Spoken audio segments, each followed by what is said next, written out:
Basically कोई circle नहीं है। क्वेश्चन में कह रहा है कि हमने इसके अंदर एक आइसोसेलेस ना हो सॉरी रेगुलर हेक्सागन बनाया।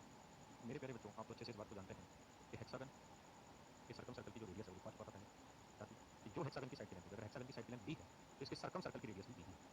किसी समषटकोणीय बहुभुज के बाह्य वृत्त की जो त्रिज्या है वो वही होती है जो उस बहुभुज की भुजा की लंबाई है, यानी अगर ये हेक्सागन है षष्ठभुज है।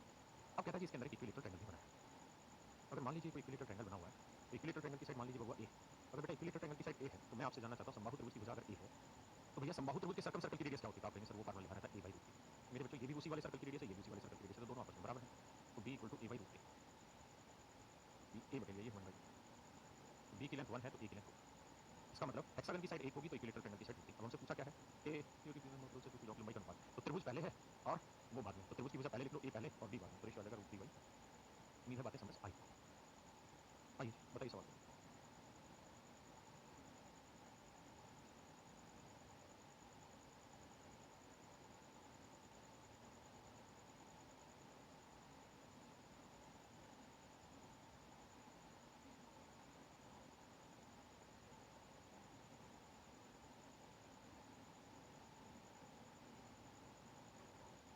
आइए देखिएगा, बहुत ही प्यारा सवाल। कहता है ये कोई सर्कल है, इसके अंदर ये 6 सर्कल बनाए हैं। तो बड़े वाला जो सर्कल है उसकी रेडियस कैपिटल आर है और छोटे वाले सर्कलों की रेडियस स्मॉल आर है। तो आपसे पूछा है कि स्मॉल आर की वैल्यू बताइए क्या होगी? ये रेडियस आपसे पूछा है। ये रेडियस है बच्चों। तो देखिए यार बड़ा ध्यान से देखिए, ये आर है, ये आर है, तो ये लेंथ क्या आ गई 2r, ये भी 2r, ये भी 2r, ये भी 2r, ये सारी की सारी 2r है। तो आप थोड़ा-सा दिमाग दौड़ाइए और मेरी को एक बात समझाइए कि हेक्सागन जो बनी, मतलब ये हेक्सागन बनी कि नहीं बनी, सबसे पहला आप ये बताइए। तो आप कहेंगे जी हेक्सागन तो बन गई क्योंकि 6 साइडें और 6 की 6 बराबर। अगर छहों साइडें बराबर आ जाए तो रेगुलर हेक्सागन है ना? पक्की बात है। दूसरी चीज़, हम इस बात को भी बहुत अच्छे से जानते हैं कि सेंटर से हेक्सागन के वर्टेक्स को मिलाओगे तो ये एक इक्विलेटरल ट्रायंगल बन जाती है। ये 2r है तो ये लेंथ भी 2r है, ये लेंथ भी 2r है। अब ये लेंथ 2r है, ये लेंथ क्या होगी जी r। ये पूरी लेंथ 2r प्लस r, ये पूरी लेंथ क्या हो जाएगी 3r। और यही मेरे बच्चों बेसिकली किसके बराबर होती है? ये पूरी कैपिटल R के बराबर है, यानी कैपिटल R जो है वो 3r के बराबर है। पूछा क्या हमसे? कैपिटल R की वैल्यू 10 है तो स्मॉल r की वैल्यू तो r की वैल्यू 10 हो जाएगी। ये आपको समझे कि नहीं? आए ना? पक्का? आगे करिए। यहाँ से छोटे-छोटे रिजल्ट है, ये बनते जाएंगे, आप याद करते जाइए।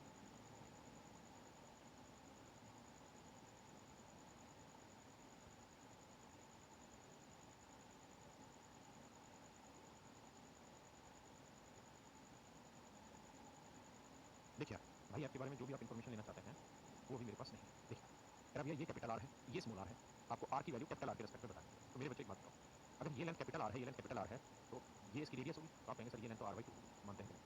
अरे कुछ तो बोल दो बस। हाँ, अगर ये कैपिटल R है तो मेरे बच्चों ये लेंथ भी क्या आएगी यहाँ से यहाँ तक की? तो आप कहेंगे जी कैपिटल R। यहाँ से यहाँ तक की ये लेंथ भी क्या आएगी मेरे भाई? Capital R। क्या आएगी जी? कैपिटल R, है ना? अगर ये लेंथ कैपिटल R है बबुआ, तो यहाँ से यहाँ तक की लेंथ कैपिटल R है, उसमें से ये r हटा देंगे तो ये वाली लेंथ आ जाएगी r - r।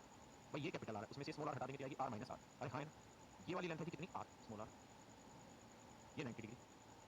ये लेंथ क्या होगी? r/2। ये लेंथ r/2, ये r - r, ये r + r/2। ठीक है जी, 90 क्यों बनेगी? क्योंकि दो कॉन्ग्रुएंट ट्रायंगल बन जाएगी। कैसे कॉन्ग्रुएंट बनेगी? क्योंकि गौर से देखोगे तो ये भी r/2 होगी और ये स्मॉल r होगी, तो ये r/2 + r, ये साइड कॉमन हो जाएगी, ये लेंथ r/2 हो जाएगी। अरे हाँ है ना? तो ये साइड इसके बराबर, ये साइड कॉमन और ये साइड इसके बराबर, तो ट्रायंगल कॉन्ग्रुएंट होगी, कॉन्ग्रुएंट होगी। हर एक एंगल बराबर होगा तो ये कोण इसके बराबर होगा, 180 को 2 बराबर हिस्सों में बांटोगे तो ये कोण आएगा 90 डिग्री, है ना? तो पाइथागोरस थ्योरम लगाएंगे तो भैया r/2 + r का होल स्क्वायर बराबर होगा r - r का होल स्क्वायर प्लस r/2 का होल स्क्वायर। सोल्व कर दीजिए तो यहाँ से निकालेंगे तो आप देखेंगे कि स्मॉल r की वैल्यू कैपिटल R/3 होगी जब इसे सोल्व करेंगे। ये भी एक रिजल्ट है। क्या बात है? अपनी बात पर करिए भैया, बहुत प्यारा सवाल।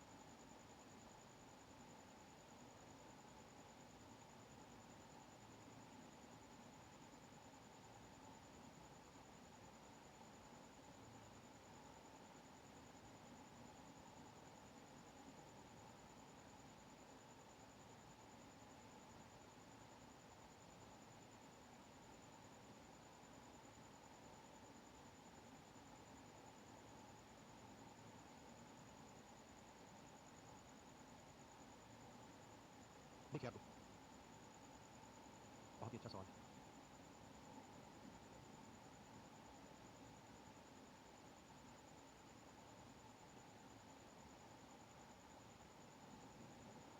देखिए सवाल में क्या कह रहा है उस बात पे चर्चा करते हैं।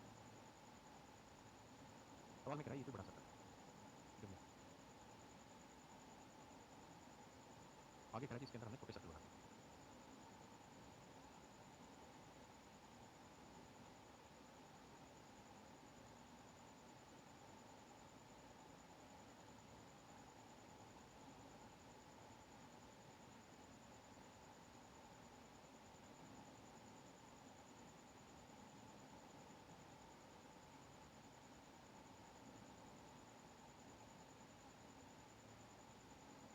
कहता है जी तीन सर्कल तीनों सर्कलों को सर्कमस्क्राइब कर रही है और इन तीनों ही सर्कलों की जो रेडियस है वो 1 सेंटीमीटर है और बड़े वाला सर्कल इन तीनों सर्कल को एक्सटर्नली टच करता है। तो बड़े वाले सर्कल का एरिया बताना क्या होगा, मतलब कुल मिला के बड़े वाले सर्कल की रेडियस बताना है। बेटा रिजल्ट सीखो, बाकी दुनियादारी छोड़ो। ये बताओ ये स्मॉल आर है, ये स्मॉल आर, ये यहाँ से यहाँ तक की लेंथ क्या आ गई 2r। ऐसे ही मेरे बच्चों ये लेंथ क्या आ जाएगी 2r, ऐसे क्योंकि ये r 2r, ऐसे ये वाली जो लेंथ आएगी ये भी आएगी 2r, है ना। तो मेरे प्यारे बच्चों ये बन जाएगी आपकी इक्विलेटरल ट्रायंगल, समबाहु त्रिभुज। और अगर ये समबाहु त्रिभुज बनेगी तो इसमें कहानी ये होगी कि अगर ये समबाहु त्रिभुज बनेगी मेरे बच्चों तो ये सेंटर होगा। एक बार जरा बोर्ड पे ये चीज मेरे वाली कितना दिखाई दे रहा है। अगर यही स्क्रीन ले लें, बस वही स्क्रीन का यही कलर मतलब ये सेंटर ले लें बड़े वाले सर्कल का, तो गौर से देखिए इस इक्विलेटरल ट्रायंगल में इस सेंटर से ये वाली जो लेंथ होगी क्या कहलाएगी, ये सर्कम सेंटर कहलाएगी। और ये वाली जो लेंथ है ये वाली ये इन सर्कल कहलाएगी, क्योंकि आप जानते हैं कि इक्विलेटरल ट्रायंगल में सेंट्रोइड भी यही होता है, सर्कम सेंटर भी यही होता है, सेंटर भी ऑर्थो सेंटर भी, और ये से 2:1 के रेशियो में बढ़ता है। ये कहानी आपको पता है। तो मैं आपको ये कहना चाह रहा था कि ये इसकी इक्विलेटरल ट्रायंगल के सर्कम सर्कल की रेडियस बनी है ना। इक्विलेटरल ट्रायंगल में सर्कम सर्कल की रेडियस क्या होती है, a/√3। a का मतलब साइड की लेंथ, तो साइड की लेंथ है 2r है /√3। इसका मतलब ये बना बच्चे यहाँ से यहाँ तक की जो लेंथ है ना, यहाँ से यहाँ तक की लेंथ ये आएगी 2r/√3 पक्का। और ये जो लेंथ है, ये जो लेंथ है ये कितनी है जी r, ये लेंथ कितनी बाबू, तो यहाँ से यहाँ तक की जो टोटल लेंथ बनी, यहाँ से यहाँ तक की जो टोटल लेंथ बनी वो r + 2r/√3 होगी। पक्की बात है, r + 2r/√3 होगी।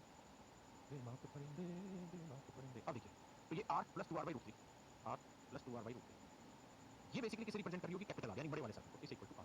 r यहाँ से कॉमन ले लेंगे तो यहाँ जगह 1 + 2 के √3 तो यहाँ √3 + 2/3 बराबर कैपिटल है ना। तो अगर आपको सवाल में छोटे सर्कल की रेडियस दे रखी है, जैसे इस सवाल में दे रखी थी, ये एक रिजल्ट बना, इस रिजल्ट को ध्यान रखिएगा, है ना। इस रिजल्ट को कहाँ बांध देना है, कान पे बांध देना है। तो ये रिजल्ट क्या बना था भाई कि कैपिटल आर जो होगी वो हमेशा ही स्मॉल आर इंटू में √3 + 2/√3। अब हमें छोटे वाले सर्कल की रेडियस 1 दे रखी है, ये रेडियस 1 होगी तो 1 होगी तो रखने की जरूरत ही नहीं थी। अब क्या कहा, अब कह रहा जी बड़े वाले सर्कल का एरिया होता है, तो सर्कल का एरिया होता है πr², इसका वर्क कर दो। अब वर्क करोगे तो ऐसी तरह सारी जगह ऐसे कर दो, यानी 2 + √3/√3 ये रेडियस लिख दो, बस ये सर्कल का एरिया और यही आपसे पूछा। बाकी आप इस रिजल्ट को याद रखिए, क्या कैपिटल आर जो होगी वो r इंटू √3 + 2/√3 होगी। पढ़ो जी, बहुत ही प्यारा सवाल है, करिए जी।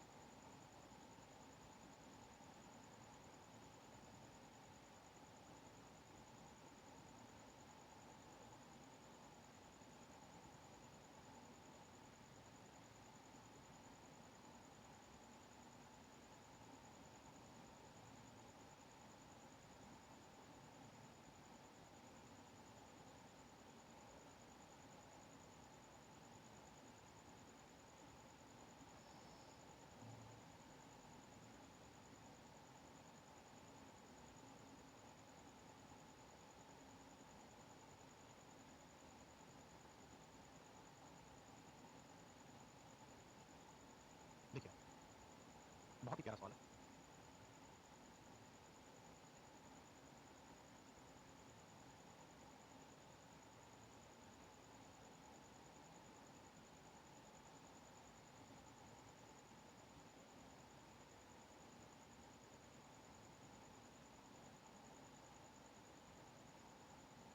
आइए मेरे बच्चों, क्वेश्चन में क्या करा, कहता है किसी आयताकार शीट की लंबाई 10 सेंटीमीटर, कह रहा भैया कोई रेक्टेंगुलर शीट है, इसकी लेंथ है 10 सेंटीमीटर।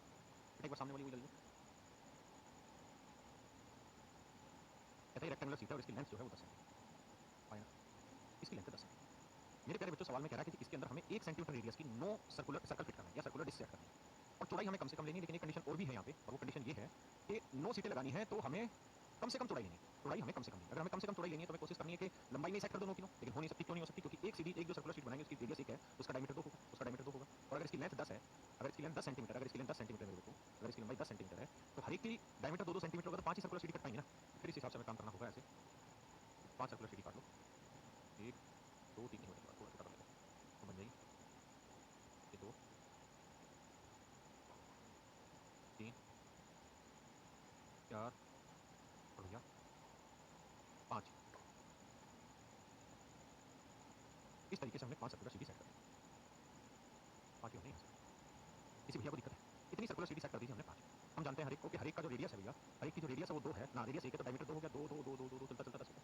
अब बच कितनी गई बेटा, तो आप कहेंगे सर तेरी तो, अब आप कहेंगे सर बच रही है कितनी, बच रही है सर 4, 4 और सेट कर दो। अब कहाँ सेट करें, एक तो तरीका यहाँ सेट कर दो, एक यहाँ सेट कर दो, एक यहाँ सेट कर दो, एक यहाँ सेट कर दो, एक यहाँ सेट कर दो, 9 सेट होगी। लेकिन उसने कहा कि जी चौड़ाई कम से कम होगी, तो बेटा एक बात सोच समझ के ईमानदारी से बताना, यहाँ सेट करूँ जब चौड़ाई कम आएगी या यहाँ सेट करूँ तब चौड़ाई कम आएगी, बताओ।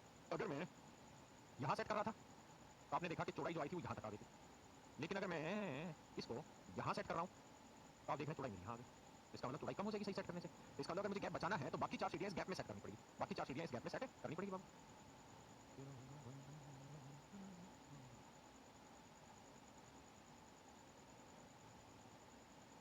ये होगी जी 9 सीढ़ियाँ, मतलब थोड़ी सी जरूर गड़बड़ है,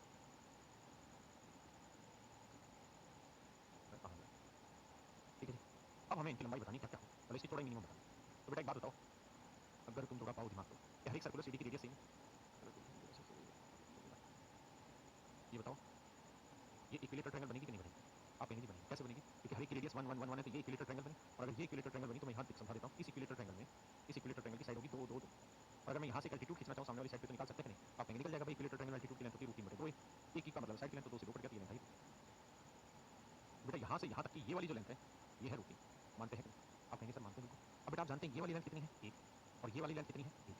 यानी सच मायने में इसकी जो विड्थ है वो हमें यहाँ सेट कर देंगे। और यहाँ सेट करेंगे तो 1 और 1 2 जमा √3।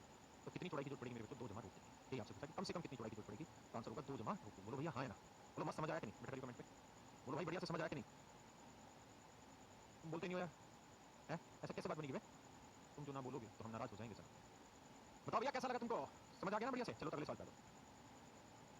हम तुम्हारे लिए बनाते हैं सवाल।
आइए जी, कहते हैं find the length of common arc of 3 circle of radius 1 centimetre √2 + 1 centimetre √2 + 1 centimetre. आइए जी,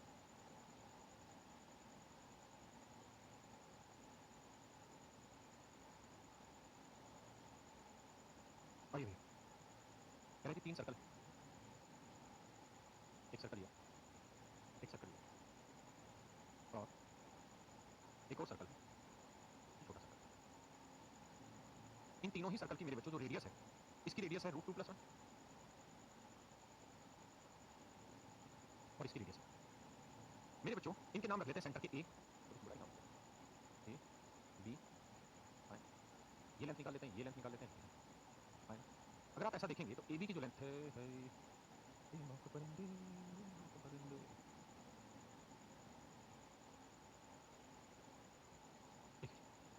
ए बी की लेंथ अगर आप देखेंगे तो ए बी की लेंथ आ जाएगी कितनी? √2 + 1 √2 + 1, ये आएगी 2 √2 + 2।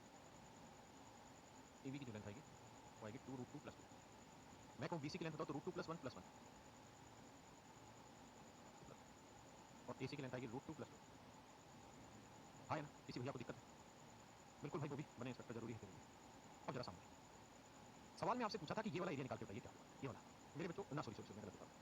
ये वाला एरिया, कॉमन आर्क का, इस कॉमन आर्क का एरिया आपको निकालना है। पक्का लगा दी उसकी? कॉमन आर्क का एरिया आपको निकालना है। तो कॉमन आर्क का एरिया आपको निकालना है, तो उसके लिए आपको इन कोणों की जरूरत है कि भाई ये कोण कितना है, ये कोण कितना है, ये कोण।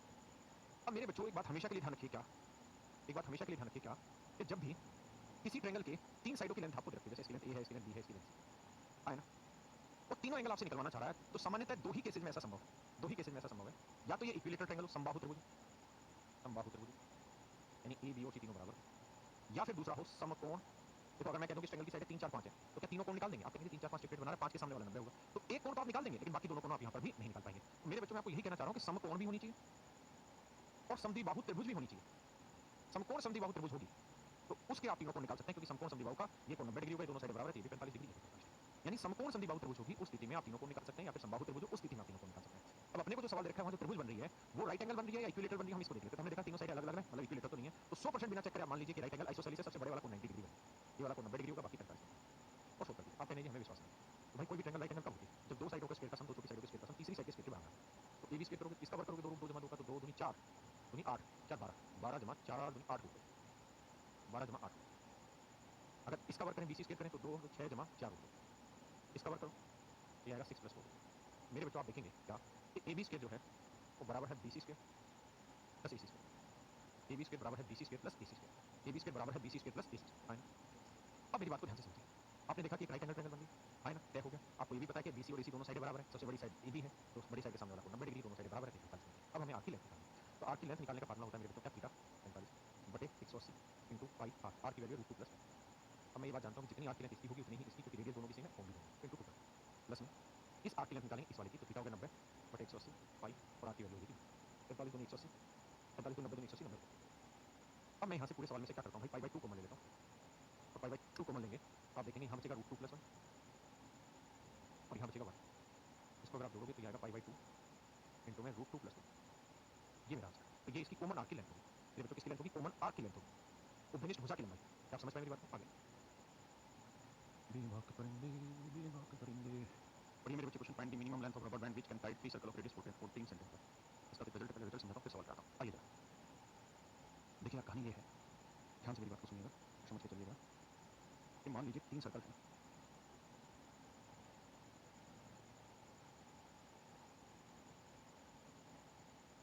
ये 3 सर्कल है मेरे बच्चों।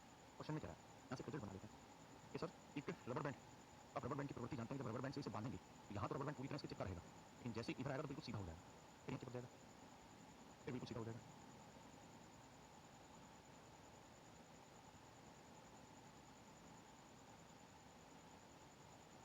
यहाँ मेरे बच्चे इस तरीके से रबर बैंड यहाँ पे वर्क करेगा और इसके चारों तरफ बन जाएगा। तो आपसे सवाल में चर्चा होगी कि इस रबर बैंड की लेंथ बताइए क्या होगी मेरे दोस्तों। देखिए मेरे दोस्तों, तीनों ही जो ये सर्कुलर पाइप है या सर्कल मान रहे हैं आप, तीनों ही सर्कुलर पाइप की जो रेडियस है, तीनों ही सर्कल की जो रेडियस सेम है, यानी ये रेडियस आर होगी, ये रेडियस भी आर होगी। तो सच मायने में देखोगे तो ये आर आर क्या होगा 2r, और डायमीटर क्या होगा डबल ऑफ रेडियस। ऐसे ये भी क्या हो जाएगी मेरे बच्चे 2r, ये भी क्या हो जाएगी 2r। तो आप कहेंगे कि सर ये तो 2r हो गई, सर ये वाली भी 2r हो गई और ये वाली भी 2r हो गई, और सर ये तो क्या बन गई मेरे बच्चों, ये बन गई हमारी इक्विलेटरल ट्रायंगल। अगर ये इक्विलेटरल ट्रायंगल है मेरे बच्चों तो ध्यान देना, अब हमें बाकी हिस्से निकालने हैं, इसके बाकी हिस्से निकालने हैं। कैसे निकले बाकी हिस्से, तो मैं क्या, अच्छा ये समझ गए ना कि हर एक एंगल कितनी डिग्री है, 60 डिग्री। तो किसी एक को समझा, हाँ जब आप इसको जहाँ ये मिल रहा होगा ऐसे, वो एंगल इस पे 90 डिग्री बन रहा होगा, एज्यूम करते हैं जहाँ ये बिल्कुल टच कर रहा होगा, बिल्कुल सीधा हो रहा होगा, जहाँ मिलने के बाद वहाँ से इसको मिलाएंगे तो 90 डिग्री बनेगा, तो टेंजेंट बन रहा होगा वहाँ से। तो अगर ये 90 डिग्री, ये 90 डिग्री दोनों लाइनें सीधी हैं, तो ये 2r है, तो मेरे बच्चे ये लेंथ भी कितनी है, ये 2r, वो से देखना समझ आए ना। ऐसे ही मेरे बच्चों ये लेंथ देखोगे 90 रखोगे, ये यहाँ से 90 खींचोगे तो ये 2r है, तो ये लेंथ भी आ जाएगी 2r, आए ना। ऐसे ही मेरे बच्चों यहाँ से जब इनको मिलाओगे, जहाँ से टच कर रहा होगा आखिरी टाइम पे, इसके बाद ये टच नहीं करेगा इसको, तो ये लेंथ मेरे बच्चे क्या होगी 2r। क्या मेरे किसी भाई को इतनी बात में कोई समस्या है, क्या कोई ऐसी चीज जो यहाँ तक क्लिक ना कर पा रहे हो? अच्छा दिखाई नहीं दे रहा, कलर चेंज करता हूँ, बात समझो जो बोल रहा हूँ उसको तो सुन लो। अब देखिए दोस्त, अब मैं क्या कहना चाह रहा हूँ आपसे, अगर बात ये कि 2r हो गई, तो एक बात बताओ मेरे बच्चे, ये एंगल 90 डिग्री, ये एंगल 90 डिग्री, ये एंगल 60 डिग्री, तो 90 90 180 60 जोड़ेंगे 240, 360 से घटाएंगे तो ये कोण 120 डिग्री बना। ये वाला कोण भी निकालोगे तो 120 डिग्री बना। ऐसे मेरे बच्चों ये वाला कोण भी 120 डिग्री बना।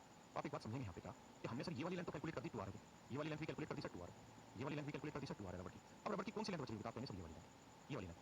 और अगर गौर से देखोगे तो ये इस सर्कल की क्या बनी, सर्कमफ्रेंस, यानी इतने क्वार्टर की सर्कमफ्रेंस बनी यहाँ से आता है, और इस क्वार्टर का जो एंगल है वो कितना 120 डिग्री। ऐसे ये वाली आर्क बच गई, ऐसे ये वाली आर्क बच गई। तो मेरे बच्चों अगर मैं इसको और इसको तीनों को उठा के अलग से मिला दूं, जैसे ये 120 डिग्री था, ये 120 डिग्री, 120 डिग्री का एक आर्क लिया, ये 120 डिग्री का एक आर्क लिया, ये 120 डिग्री का एक आर्क लिया, और तीनों सेक्टर को मैं मिला दूं इस तरीके से, तीनों सेक्टर को मैं मिला दूं इस तरीके से, अगर मैं तीनों सेक्टर मिला दूं सॉरी, तो आप देखेंगे कि एक पूरा सर्कल बन जाएगा मेरे बच्चे। क्या बन जाएगा, पूरा सर्कल, ये यहाँ से लेते हुए यहाँ तक ये पूरा सर्कल बन जाएगा। इन सेक्टर को लेकर मिलाया आपने, इस वाले सेक्टर को लिया, इस वाले सेक्टर को लिया और इस वाले सेक्टर को लिया, तो एक सर्कल बन गया। क्यों? क्योंकि 120 120 120 होता है 360, मतलब ये एक सर्कल बन गया, और सर्कल की सर्कमफ्रेंस क्या होती है 2 पाई आर। गौर से देखोगे तो 2r क्या हुआ, डायमीटर, तो डायमीटर इंटू पाई, भाई 2r क्या हुआ आपका, डायमीटर इंटू पाई। मेरी बात समझ रहे हैं कि नहीं समझ रहे? अगर नहीं भी समझ रहे हैं तो हमारा बोली 2 पाई आर तो समझ पा रहे हो कि नहीं? इसका मतलब इस पूरे रबर बैंड की लेंथ अगर मैं पूछूं आपसे, तो 2r होता है डायमीटर, तो ये हो गया डायमीटर, ये हो गया डायमीटर और ये हो गया डायमीटर, तो मेरे बच्चे डाया डाया डाया कितना हो गया 3 डायमीटर, आया ना, प्लस में ये लेंथ, ये लेंथ जहां मेरा पेन चल रहा है और ये वाली लेंथ, ये तीनों मिलकर एक सर्कल बना देंगे और सर्कल की सर्कमफ्रेंस बनेगी और सर्कल की सर्कमफ्रेंस की लेंथ होगी 2 पाई आर। तो इसका मतलब यहां से ये निकला कि भैया अगर 3 सर्कल को मिला के उनके ऊपर कोई रबर बैंड बांधोगे तो वहां मेरे बच्चे जो रबर बैंड होगा उसकी लेंथ होगी 3 डायमीटर प्लस 2 पाई आर। एक बार आप इसको सीखो फिर मैं आगे बताता हूं, बेहद ही आसान, ये पॉइंट आपको मेन समझना है और कुछ इसमें है नहीं ऐसा।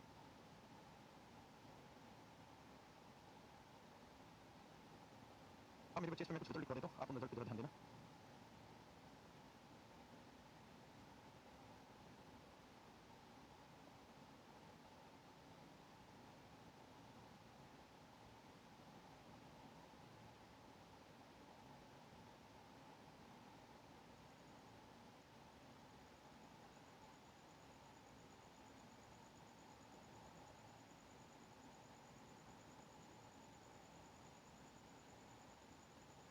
थोड़ा सा समझने की कोशिश करें।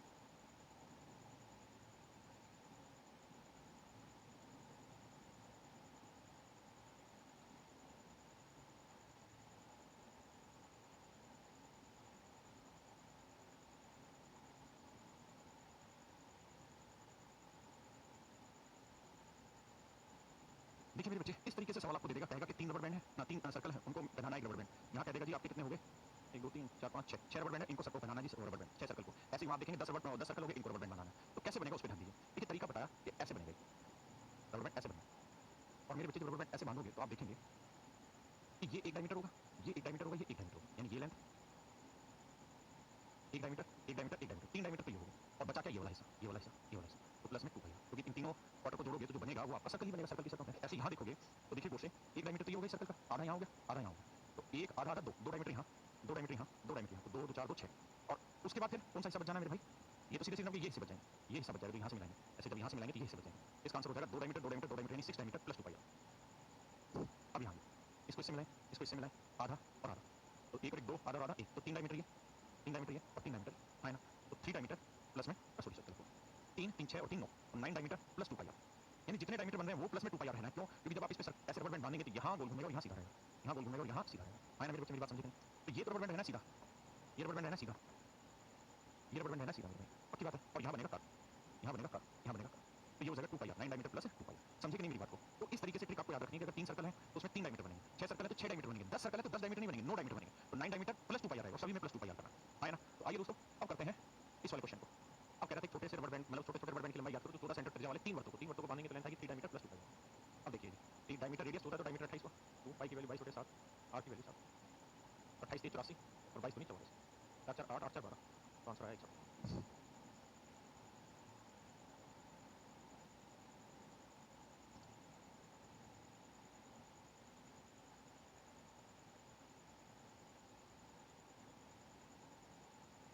करो जिस वाले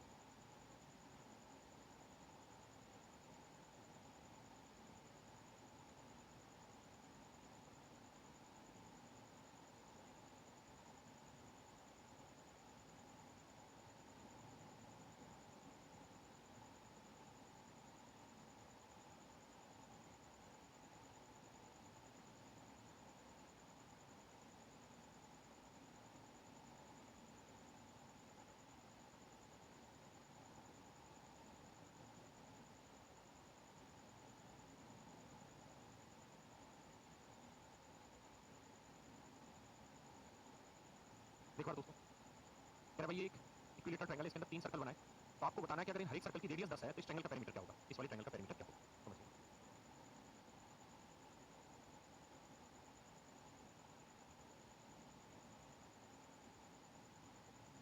और जरा आप अच्छे से इस बात को जानते हैं कि एक इक्विलेटरल ट्रायंगल बेटा, और अगर इक्विलेटरल ट्रायंगल बनेगी और हर एक सर्कल की रेडियस 10 होगी तो ये लेंथ 10 और 10 ये लेंथ, पूरी लेंथ कितनी हो जाएगी मेरी, तो 20, ये पूरी लेंथ हुई 20, ये पूरी लेंथ हुई 20, ये इक्विलेटरल ट्रायंगल। हर एक कोण 60 डिग्री, ये 90 बनाएगा टेंजेंट है, और यहाँ पे भी 90 बनाएगा, हम यहाँ से 90 ड्रॉ करेंगे, 90 बनाएगा टेंजेंट है, ये 90 90 है। अच्छा इसकी हमें जरूरत भी नहीं है। अब आप एक बात बताइए कि ये पूरे वाली इक्विलेटरल ट्रायंगल बनती थी, ये कोण कितना बन रहा था 60 डिग्री। अगर ये कोण 60 डिग्री बन रहा था मेरे बच्चों, तो सेंटर से जब भी टेंजेंट पॉइंट को मिलाते थे कोण को दोहरा हिस्सों में बांटेगा, ये कोण 30 डिग्री बनेगा, मानते हैं कि नहीं, है ना। हाँ। अब आप ये भी जानते हैं कि 30 डिग्री के सामने वाली साइड 1 होती है, तो ये वाली साइड √3 होती है, जबकि ये सर्कल की रेडियस हुई और रेडियस 1 यूनिट नहीं है 10 सेंटीमीटर है, तो 1 यूनिट अगर 10 सेंटीमीटर है तो √3 यूनिट कितनी होगी, 10 √3, तो ये लेंथ होगी मेरे भाई 10 √3, ये लेंथ होगी 10 √3। अब ये 10 √3 है, ये यहाँ से यहाँ तक की लेंथ 20 है, ये लेंथ 10 √3 है, पक्का। तो ये पूरी जो है, ये पूरी साइड की लेंथ आ गई 10 और 10 20 √3 जमा 20, 20 को ले लेंगे तो √3 जमा 1, तो कह रहा ट्रायंगल का पेरीमीटर बताओ, तो पेरीमीटर क्या होगा, 30 इंटू साइड, तो गुना 3 कर देंगे, मेरा आंसर गुना 3 कर देंगे, मेरा आंसर। यही आपसे पूछा, करिए।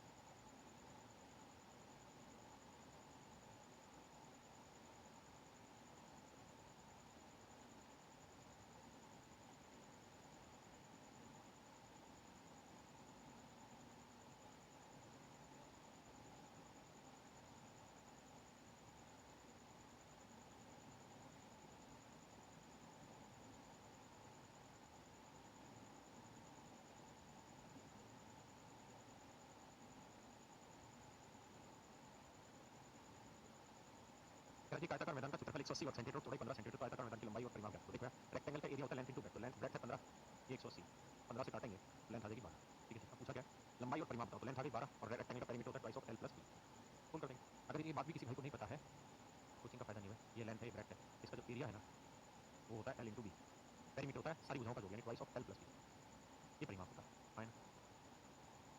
ये डायगोनल वाली, तो डायगोनल की जो लेंथ होगी वो हो जाती है √l स्क्वायर प्लस 20, ठीक है। और ये भैया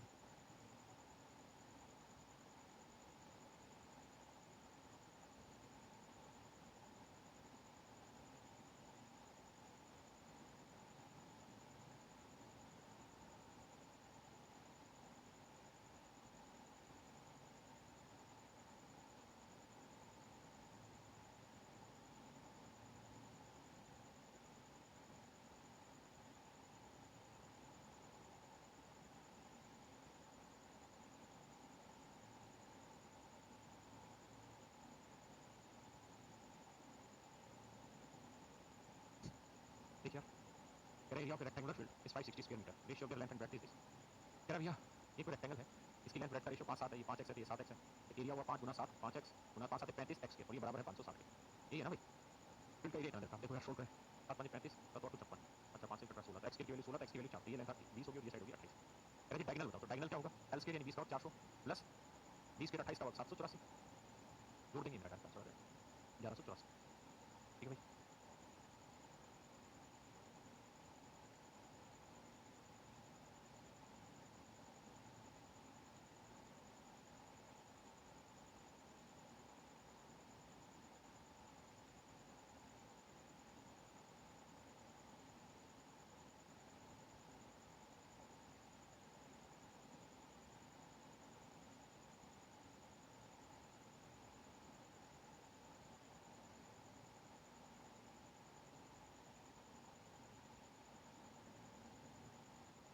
देखिए कह रहा जी कोई रेक्टेंगुलर मैदान है, इसकी लेंथ और ब्रेड्थ का अनुपात 3 अनुपात 2, यानी 3x है 3 2x। तो कह रहा है यदि लंबाई को 4 मीटर बढ़ा दिया जाए, यानी लेंथ हो जाए 3x + 4 और ब्रेड्थ रहे 2x, तो कहता है जी इसका नया एरिया 2600 हो जाता है। मेरे बच्चों आप समझ ही गए करना क्या है, सोल्व करना है, आंसर आ जाएगा। अब सोल्व कैसे करें देखिए जी, भाई 2 से तो पूरा काट दो, ये आएगा 1300, x को 3 से करेंगे 3x square plus 4x minus 1300 बराबर। अब यहाँ से हम क्वाड्रेटिक इक्वेशन बनाएंगे, सोल्व करेंगे। दूसरा तरीका ऑप्शन से इसका कैसे, भाई चौड़ाई कितनी है 2x, 55 लोगे तो पॉइंट आएगा बेटर, 50 से चेक करो, तो 2x 50 है, x की वैल्यू 25, तो 25 की 75 ना 25 का वर्ग 625, 2x 50 x की वैल्यू 25, 25 का 625 दिए 1875 माइनस 25 तो 100 नहीं बनेगी। अब आ जाओ 40 पे, अगर 40 ले लेते 2x 40 x की वैल्यू 20, तो 20 का 400 दिए 1200, ये 1200 आ जाएगा, ये 20 चौक 80 1280। अरे दिक्कत कहाँ दे रहा है, कैलकुलेशन कहाँ मिस्टेक करी हमने भैया, 3x में कहता 4 मीटर बढ़ा दिया जाए, तेरी तो हिंदी में ज़्यादा मार दिया, हिंदी में 4 नहीं 5 मीटर निकाला, आराम खोल दिया। बस तो बेटा कहानी समझ ही गए, क्योंकि अगर हम 40 ले रहे हैं तो ये तो हमारा 1200 हो ही गया, यहाँ 20 लेंगे तो 20 5 100 1200 और 100 1300 में से 1300 गया जीरो, तो आंसर आ गया। वरना क्वाड्रेटिक इक्वेशन आगे से हम सोल्व करिए जी।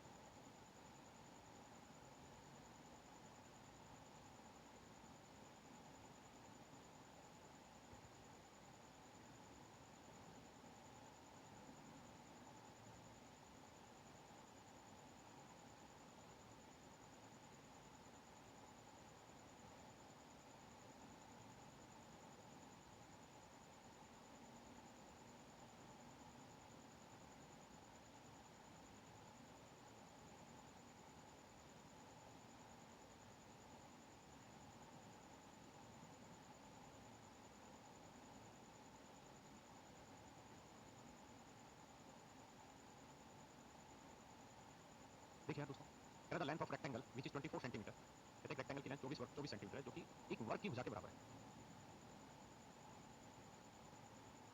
And the area of the rectangle is 176 centimetre, और कहता है रेक्टेंगल का एरिया 176 वर्ग सेंटीमीटर ज्यादा है than the area of the square से। तो भैया स्क्वायर का एरिया कितना होगा 24 का 576, तो स्क्वायर के area sorry length of and the area of rectangle is 1 centimetre, ठीक है। और कहता है आयत का क्षेत्रफल इससे 176 कम है, तो इससे 176 घटाएंगे तो आयत का क्षेत्रफल आया 400, तो 24 गुना ब्रेड्थ बराबर 400 आ गया।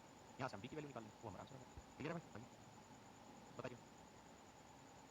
अब यहाँ से रिजल्ट सीखेंगे,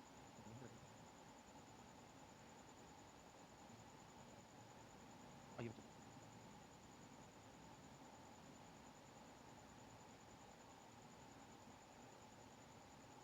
देखो यार दोस्तों ध्यान से कहानी को, 3 4 चीजें यहाँ पे बड़ी समझदारी वाली काम आनी है।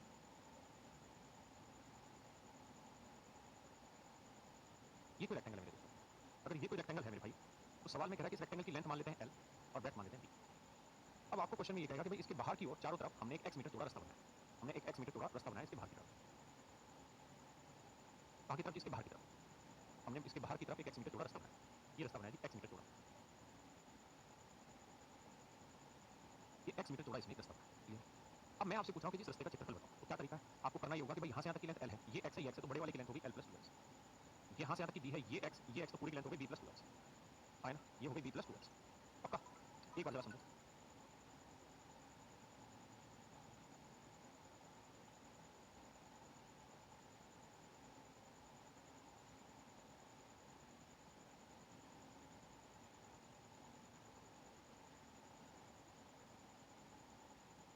देखिए देखिए तो हमें करना क्या होगा, पूरी रेक्टेंगल के एरिया से अंदर वाली रेक्टेंगल के एरिया हटाना होगा, तो जब ऐसा करोगे तो इस रास्ते का एरिया आ जाएगा, इस रास्ते का एरिया आ जाएगा, तो रास्ते का जो एरिया होगा, एरिया ऑफ पाथ,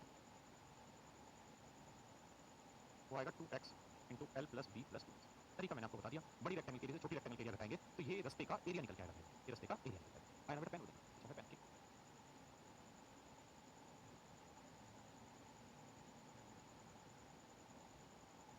इसी पे अगली बात चर्चा कर लेते हैं कि ये अगर बाहर ना बन के अंदर बने, जैसे ये रेक्टेंगल बन गया, अब अगर हम इसके अंदर एक बगीचा बना लें, अगर हम इसके अंदर एक बगीचा बना लें, बिल्कुल बीचों बीच हमने एक बगीचा बनाया, इस बार ये जो है ना, ये है L, ये है B, तो x मीटर यहाँ से घटाएंगे, x मीटर यहाँ से घटाएंगे तो ये बन जाएगी b minus 2x, x metre यहाँ से गया, x मीटर यहाँ से गया तो ये बना l माइनस 2x। अरे हाँ है ना। और मेरे दोस्तों ये जो लेंथ है ये है x, ये जो लेंथ है ये है मेरे बेटा x, मानते हैं। अब वो कहेगा कि इस पार्क के अंदर हमने एक रास्ता बनाया, पिछले वाले सवाल में पार्क से बाहर रास्ता बनाया, पिछले वाले में पार्क के लाल रंग वाला था, हमने इससे बाहर की तरफ रास्ता बनाया, इस बार वाले में कह रहा है कि हमने अंदर की तरफ रास्ता बनाया, अंदर की तरफ रास्ता बनाया। इस रास्ते का एरिया निकालोगे तो पूरी बड़ी रेक्टेंगल से अंदर की रेक्टेंगल घटाओगे तो एरिया जो आएगा मेरे बच्चे वो आएगा 2x into L plus B minus 2x, L plus B minus 2x, L plus B minus 2x। क्या मेरी बात समझ पाए यार? फाइन। तीसरा एक होता है मेरे भाई बिल्कुल बीचों बीच रास्ता बनाना, ये रेक्टेंगल है, अब कह देगा कि इसमें इसके बिल्कुल बीचों बीच एक रास्ता बना दिया,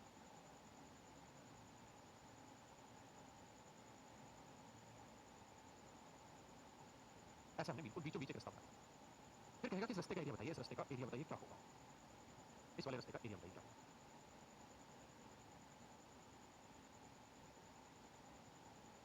इस वाले रास्ते का एरिया बताइए क्या होगा। तो मेरे बच्चों ये लेंथ है, ये ब्रेड, ये लेंथ है, ये ब्रेड। अगर इस वाले रास्ते का एरिया पूछेगा ना, जब बिल्कुल बीचों बीच क्रॉस बनाया जाए तो इसका एरिया होगा x into L plus B minus X, ये इस रास्ते का एरिया होगा। x का मतलब है कि ये जो चौड़ाई है रास्ते की, ये जो चौड़ाई है ये x, रास्ते की जो चौड़ाई है मेरे बच्चों ये x।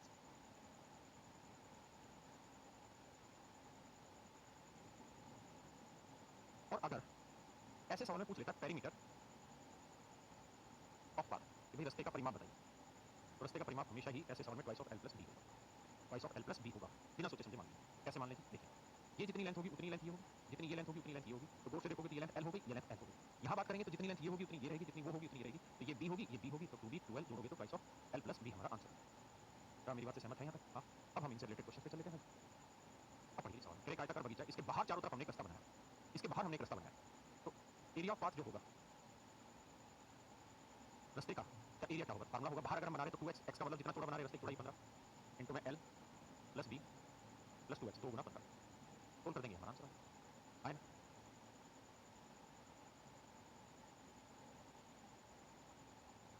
करो भैया इसको।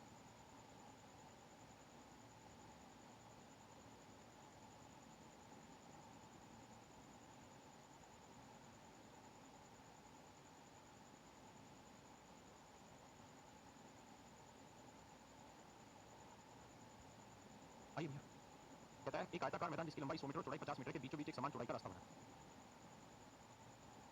बनाना क्या है, तुम तो समझदार हो, जिसका क्षेत्रफल 1400 मीटर है, रास्ते की चौड़ाई ज्ञात करो। मेरे प्यारे बच्चों अगर बीचों बीच रास्ता बनाते हैं तो उसका एरिया होता है x into L plus B minus X, हमने बस यही फार्मूला इसमें इस्तेमाल करना है। तो मेरे रास्ते का जो एरिया है वो तो उसने रखा है 1400, रास्ते का जो एरिया है वो 1400, और रास्ते के एरिया का फार्मूला होता है रास्ते की चौड़ाई ले लो x into L plus B, L की वैल्यू 100 है, बी की वैल्यू 50 है, माइनस एक्स बराबर 1400। यही तो होगा भाई, अगर बीचों बीच से अगर आप खींचोगे तो ये बनेगा, तो ये आएगा x इंटू 150 माइनस एक्स बराबर 1400। अब आप खुद बताइए कि x की वैल्यू क्या ले, 10 इसमें से ले लें ऑप्शन से, सेट नहीं होगा 10 लेंगे, अगर x की वैल्यू 10 ले लें तो 150 में 10 गया 140, सेट हो रहा है कि नहीं हो रहा है, इसका मतलब यहाँ पे x की वैल्यू आ गई 10, ये मेरा आंसर है।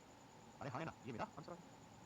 आइए अब इसी में कह रहा है कि पिछले वाले इसी वाले सवाल में अगर रास्ते का परिमाप पूछे तो बेटा रास्ते की चौड़ाई कितनी आ गई, अच्छा उसके परिमाप के लिए तो मैंने तरीका बताया क्या होगा, twice of L plus B, तो 100 प्लस 50, 100 में 50 जोड़ा 150, 150 को 200 गुना के 300, तो परिमाप आ जाएगा रास्ते का कितना भैया 300 मीटर।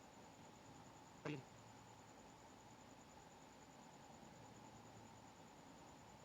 देखिए मेरे बच्चों इस वाले सवाल की बात, जी लेंथ है 60 और चौड़ाई है 40, इसके बीचों बीच एक रास्ता निकाल दिया ऐसे और ऐसे, और ये जो लोन बच गए ये वाला ये वाला और ये वाला ये वाला, इनका एरिया दे रखा है। तो हमें रास्ते की चौड़ाई चाहिए, तो रास्ते की चौड़ाई के लिए पहले रास्ते का एरिया निकालो, कैसे, पहले पूरे का एरिया निकालो, तो पूरे रेक्टेंगल के लिए 60 गुना 40 कितना हो गया 2400, तो 2400 में से इन चारों सेक्शन का एरिया रखा है 2109, घटाओगे तो भैया ये आएगा कितना, 10 में से हो गया 1 9, और भैया ये आया 4 में से यानी 3 में से गया तो 291, यानी रास्ते का जो एरिया बना, ये जो रास्ते का एरिया बना ये बना मेरे बच्चे 291, कितना बना 91। अब सवाल पे जोड़ाते हैं, अगर रास्ते का एरिया 291 है तो भैया अब आते हैं रास्ते की चौड़ाई के, एक रास्ते के एरिया का फार्मूला था x l plus B minus X, ये है 291, कौन करोगे भैया x, ये 100 माइनस एक्स, बेटा x की वैल्यू क्या लें, अगर 5 लें नहीं बनेगा, 7 लें नहीं बना, 3 ले लो, यहाँ 3 लोगे तो में से स्थान में गया ना, 3 गया स्थान, 3 7 21 3 में 27 और 2 x की वैल्यू आए ना। ये भैया कह रहा जी एक रास्ता बनाना है, ये 60 मीटर 40 मीटर 5 मीटर चौड़ा रास्ता, तो पूरे रास्ते के एरिया का फार्मूला होगा x यानी 5 इंटू एल प्लस बी, 60 जमा 40 माइनस 5, यही होगा 5 गुना 95, 5 5 25 5 45 और 2 47, अब 475, रास्ते का एरिया है 475। अब कह रहा है कि 60 पैसे प्रति वर्ग मीटर पत्थर लगाने का खर्चा आता है, तो एक वर्ग मीटर का 60 पैसे, 60 पैसे यानी बटे 100, तो इतना खर्चा आता है तो गुना कर देंगे, आ जाएगा मेरे पास, है ना, बस ये पूछा। चलिए मेरे दोस्तों आज के लिए हम इतना ही रखते हैं। अच्छा, कल भी भाई आप लोगों की क्लासेस चल चुकी हैं, ठीक है संडे को, ठीक है?